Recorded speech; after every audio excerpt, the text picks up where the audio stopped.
Welcome students. आज की ecology class में हम बात कर रहे हैं स्ट्रक्चर ऑफ एटमॉस्फेयर या वायुमंडल की संरचना की।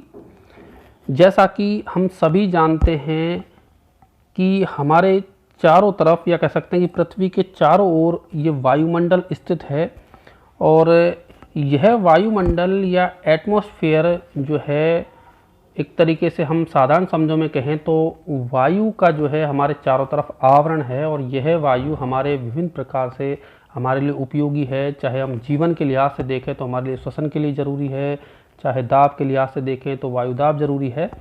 तो आज हम इस क्लास में वायुमंडल की संरचना की बात करेंगे कि हमारी पृथ्वी की सतह से लेकर के इसके ऊपर जो है कौन कौन सी लेयर इस एटमॉस्फेयर में पाई जाती हैं और उनकी क्या विशेषताएं हैं। तो सबसे पहले तो हम ये देखें कि वायुमंडल जो है वो क्या है। वायुमंडल जैसा कि नाम से ही पता चल रहा है कि हमारे जो पृथ्वी है इसके चारों ओर जो एक तरीके से कहें कि वायु का जो आवरण पाया जाता है जो कि जीवन को सक्षम बनाता है, इसे ही हम वायुमंडल कहते हैं। और इस वायुमंडल में 5 परतें पाई जाती हैं जैसा कि आप स्क्रीन पर देख सकते हैं। पहले वाली को हम कहते हैं ट्रोपोस्फीयर, दूसरे को स्ट्रेटोस्फीयर, तीसरे को मीजोस्फीयर, थर्मोस्फीयर और एक्सोस्फीयर। हिंदी में हम इनको क्रमशः देखें तो क्षोभ मंडल, समताप मंडल, मध्य मंडल और आयन मंडल और अंतिम वाली को बाह्य मंडल हम कहते हैं। अब हम यहाँ पर सबसे पहले बात कर रहे हैं थर्मोस्फीयर अर्थात ट्रोपोस्फीयर अर्थात क्षोभ मंडल की। जैसा कि हमने पहले की क्लास में भी पढ़ा है इसके बारे में, चाहे वो छोटी क्लास की हम बात करें तो वायुमंडल की संरचना हम वहाँ भी पढ़ते हैं। ट्रोपोस्फीयर या क्षोभ मंडल जो है वो पृथ्वी के निकट की सबसे पहली परत है। लोवेस्ट लेयर ऑफ एटमॉस्फेयर अर्थात सबसे निचले की जो परत है, सबसे निचली परत जो कि हमारे सीधे सीधे संपर्क में है, या कह सकते हैं कि पृथ्वी की सतह के अगर हम ऊपर चलेंगे तो जो पहले नंबर पे परत आती है उसको हम ट्रोपोस्फीयर कहते हैं या क्षोभ मंडल कहते हैं। और यह जो है परत एटमॉस्फेयर का सबसे सघन भाग बनाती है। और इसकी हम ऊंचाई की बात करें तो आप यहाँ देख सकते हैं कि 20 किलोमीटर लगभग ये ऊंची परत होती है। अर्थ की सरफेस से 18 से लेकर के 20 किलोमीटर तक की ऊंचाई इस परत की पाई जाती है। और इसकी जो ऊंचाई है वो अलग अलग होती है विषुववृत्त पर और ध्रुवों पर। ध्रुवों पर इसकी जो ऊंचाई है वो कम होती है, लगभग 10 किलोमीटर के आसपास होती है। और विषुववृत्त पर इसकी ऊंचाई लगभग दुगनी 18 से लेकर के 20 किलोमीटर तक होती है। इस ट्रोपोस्फीयर या क्षोभ मंडल में हमें जो है mixture of gases present in this layer अर्थात जो गैस हैं हमें वो देखने को मिलती है, गैसों का मिश्रण देखने को मिलता है, वायु देखने को मिलती है जो कि सबसे सघन रूप में विन्यासित रहती है। और यह वायु जो है हम विविध प्रकार से जो है काम में लेते हैं। और जैसा कि आपको बताया कि इसकी जो ऊंचाई है वो भूमध्य रेखा पर और ध्रुवों पर अलग अलग होती है। इस क्षोभ मंडल में जो तापमान है उसमें ह्रास दर पाई जाती है, अर्थात हम जैसे एक ऊपर की ओर चलेंगे 165 मीटर जो है ऊपर की ओर चलेंगे तो इसमें तापमान में जो है लगभग 1 डिग्री सेंटीग्रेड की जो है कमी आ जाती है, जिसे हम ह्रास दर भी कहते हैं। अर्थात 165 मीटर ऊपर चलने पर 1 डिग्री सेंटीग्रेड तापमान कम हो जाता है। और इस प्रकार हम देख सकते हैं कि इसमें जैसे जैसे हम ऊपर जाएंगे तो तापमान जो है वो कम हो जाता है।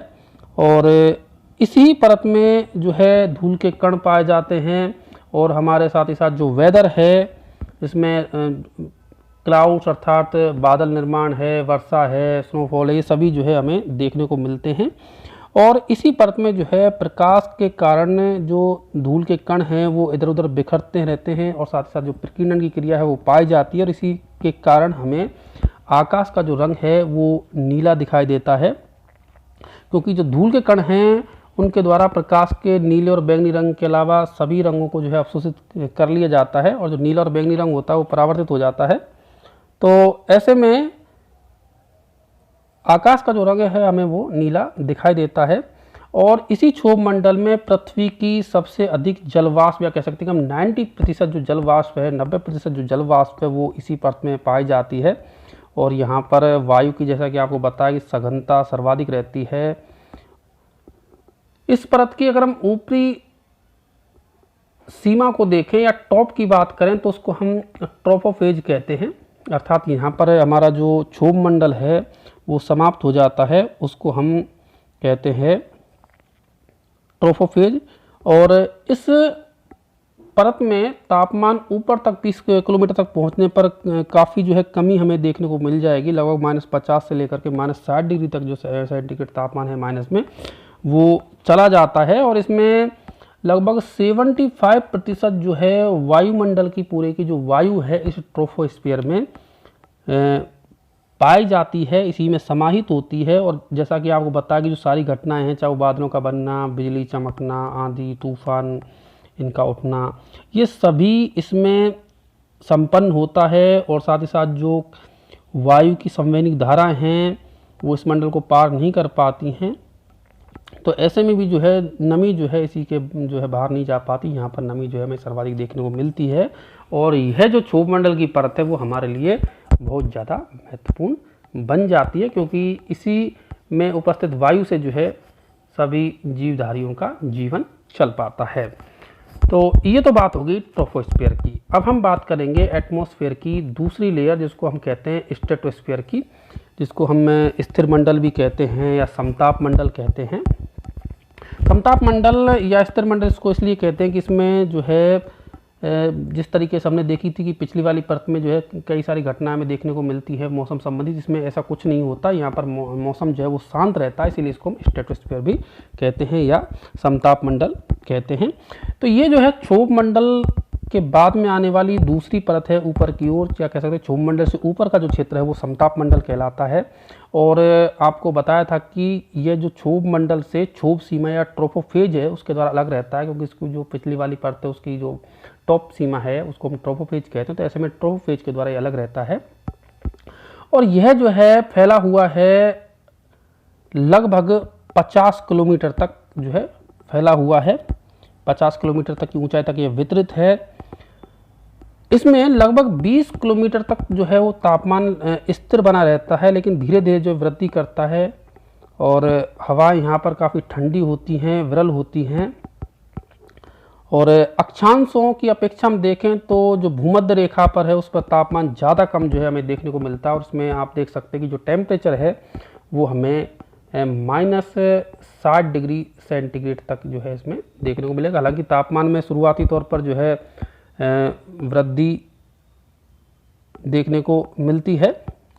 हालांकि शुरू में तापमान स्थिर रहता है, लेकिन धीरे धीरे वृद्धि हो जाती है और ये तापमान जो है लगभग 5 डिग्री सेंटीग्रेड तक पहुंच जाता है। और इसी परत की खास बात है कि इसको हम ओजोन लेयर के नाम से भी पुकारते हैं, क्योंकि इस भाग में ओजोन पाई जाती है, इसीलिए this is also known as ozone region, क्योंकि इस भाग में ओजोन गैस पाई जाती है। और इस ओजोन गैस की जो सांद्रता है वो सर्वाधिक 22 किलोमीटर के आसपास रहती है, या कह सकते हैं कि 20 से लेकर के 30 किलोमीटर तक के जो बीच का भाग है वायुमंडल का, उसमें ओजोन जो है अपनी सर्वाधिक सांद्रता में पाई जाती है।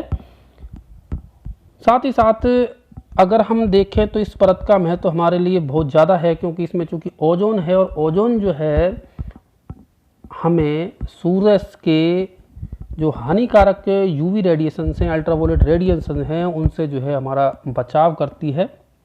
तो ऐसे में ये जो परत है वो काफ़ी महत्वपूर्ण है। और यहाँ पर जो ओजोन का निर्माण है वो ऑक्सीजन के द्वारा एक फोटोकेमिकल रिएक्शन के द्वारा होता है। और यह जैसा कि आपको बताया कि ओजोन लेयर जो है हमें स्किन कैंसर से बचाती है। और ये जो है यूवी रेज का जो अल्ट्रावायलेट रेडिएशन हैं जो कि सन के द्वारा निकलते हैं उनको जो है ये रोकने का काम करती है। और इसकी जो ऊपरी सीमा है उसको हम स्ट्रेटोपोज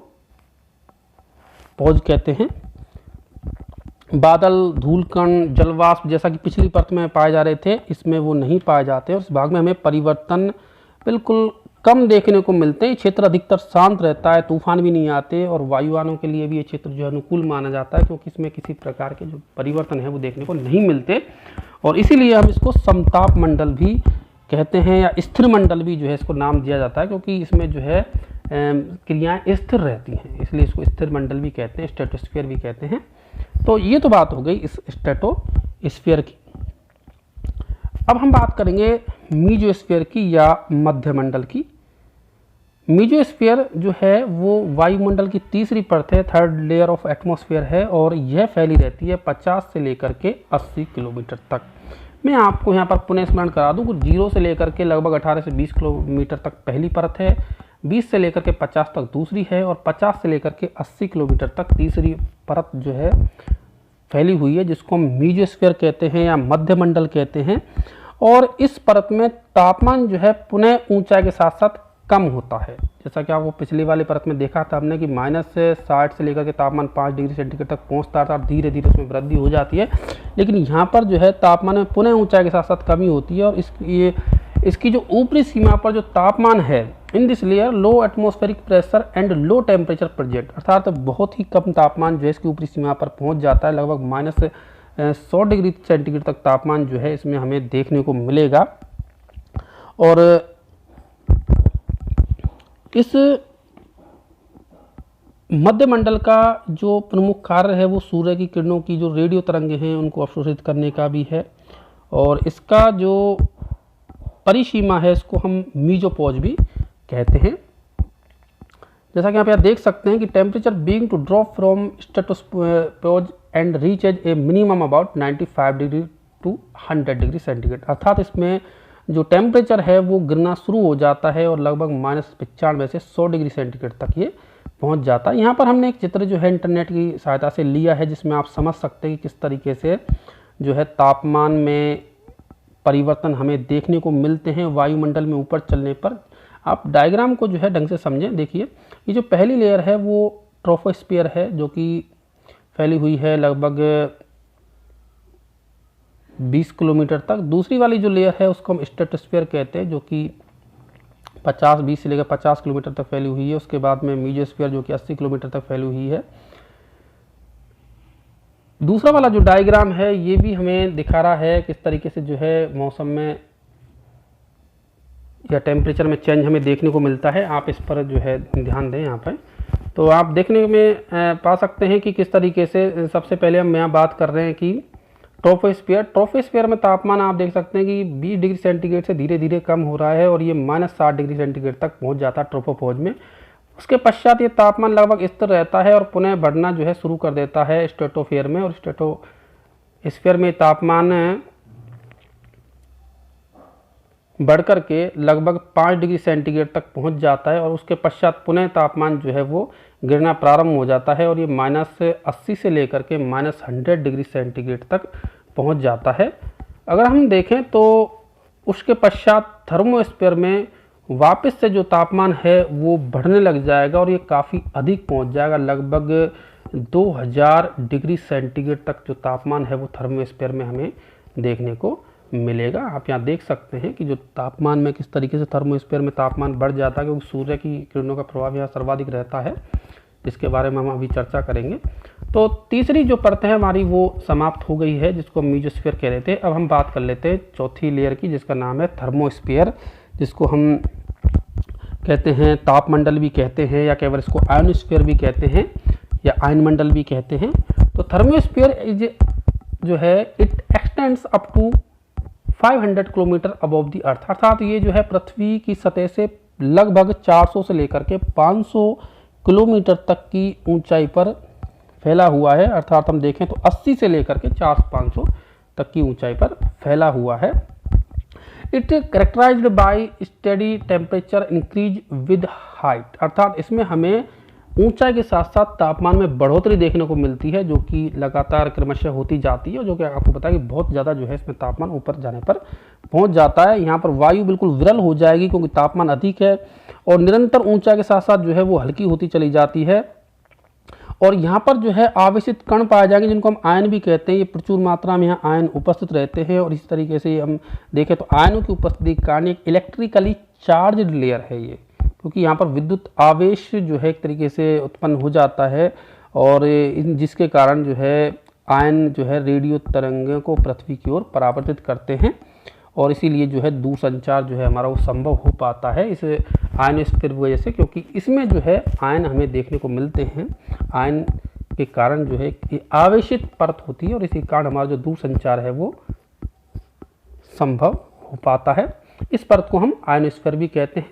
this temperature in this layer generally increase with altitude reaching up 2000 degree centigrade. अर्थात इस परत में हम देखेंगे तो ऊपर तक जो तापमान है वो लगभग 2000 डिग्री सेंटीग्रेड तक पहुंच जाता है, जो कि आपको अभी ऊपर हम चर्चा कर रहे थे डायग्राम के माध्यम से आप यहाँ पर देख सकते हैं कि इस परत में जो तापमान है वो बहुत ज़्यादा जो है हो जाता है।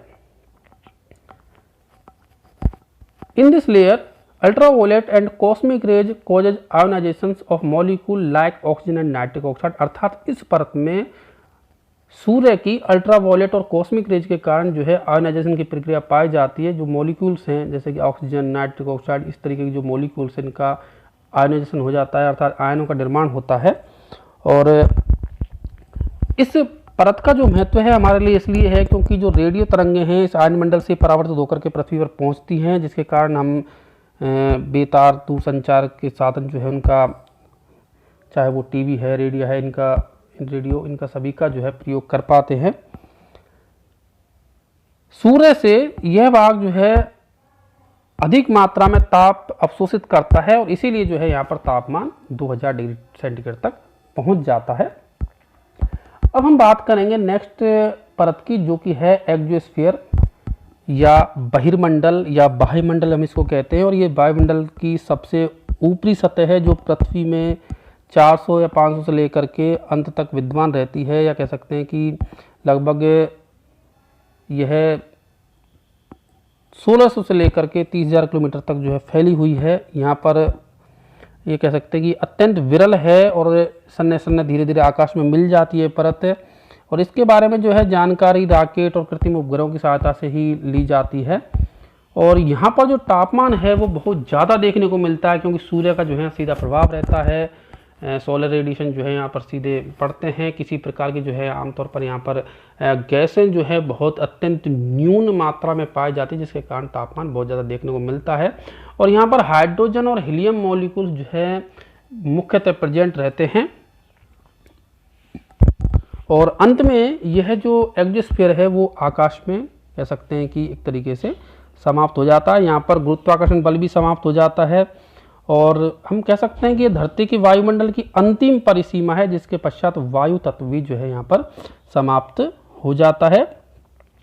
और हाइड्रोजन अणुओं पर कॉस्मिक किरणों की प्रक्रिया से लगातार हीलियम का निर्माण होता रहता है और इसी के कारण जो है यहाँ पर